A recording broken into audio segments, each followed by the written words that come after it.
Hello, anybody, somebody, nobody. You may never see this. This is Z for Alexander Faust. The way I've come back to you some more Warhammer 40k. This time I'm going to be covering Chaos Knights.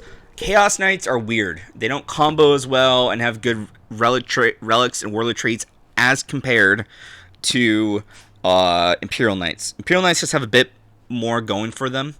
Chaos Knights have anti-leadership stuff, but a lot of stuff doesn't give a shit about that, so that's the problem. It just doesn't have actual effectiveness. Sounds good, but eh. With that said, they actually are built kind of like Knights how should be, in the sense that they actually have a bunch of mini Knights. And then you have a Chaos Tyrant. Why do I have a Chaos Tyrant? A lot of people argue it's a trap, and there's fair enough reason for that. However, he can do a stratagem to give all of the mini Knights near him a 4-up invul against range. So instead of it just being one guy, I can buff them all, which is very nice. Furthermore, about 5 of them have melted guns, and 4 of them have stubbers, and they're kind of split up because of Arcs of Omen, so I can have as much split potential as possible. The main reason for that is because since I want them to be relatively close to the guy, but I need to have them, be within range of each other if they're the same unit, I split it up as much as possible, so I have wiggle room for how to place things. With that said, the Knight Tyrant.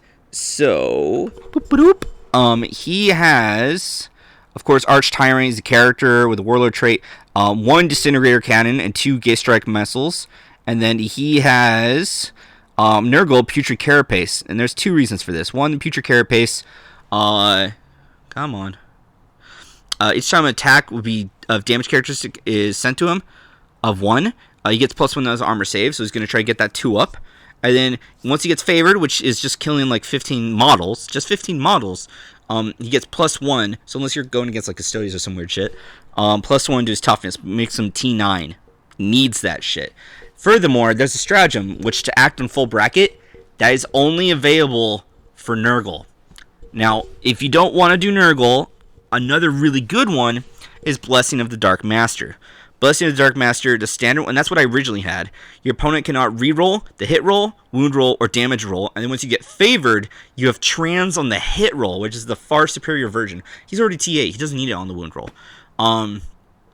irrespective to any damage or abilities they may have. So the thing is, though, you don't have the thing to work on top bracket, so he is going to be taking a beating. So unfortunately, an executive decision, I believe it is better to go Nurgle. I think Blessing of the Dark Master is super cool, but yeah. And then furthermore, for his main weapons, he has the Ectoplasma Decimator and the Brimstone Volcano Lance, along with Inferno Quest and Bow to None because of House Herpetrex, House Herpes. I think this is an awesome army. I think it's very fun. I definitely have some bias here because Chaos Knights was actually my very first army that I played. And I got wrecked. I think I got we called the game after round 1 because I was destroyed. But I had fun, and I've gotten so much better since then. It's wonderful memories. Chaos Knights versus Imperial Knights. The big thing is if you have an anti-Knight weapon, aka the Geese Strike missiles and a Volcano Lance, shit's naughty, aka Shield Break missiles, because you can't take an invul, so you're probably going to get damage. And the Volcano Lance goes through, you just delete shit. And the Imperial Knights have the combo, if you play the way the other list is made, where you can just do 15 mortals or some nonsense. With that said, this is better against small things. You don't want to fight an elite army with this, and a lot of Melta is also a problem. That's a big issue Knights have. But the armor overall, one of the warlord traits, unless I'm mistaken, gives your Tyrant Obsec. So you're going to hold your backline, you're just going to sit there and shoot all day. You don't want to be in melee with Tyrant. And everyone else just runs around and fights, and they all count as Obsec 5 models. So you have a good chance to just hold and take objectives. Army's fun. Army's simple. I highly recommend this versus some other armies. This is way easier to play than Imperial Knights, but again, I definitely have a bias. With that said, if you like this army or you like any of my other content, please like, share, and subscribe. I'm pumping out a lot of videos today.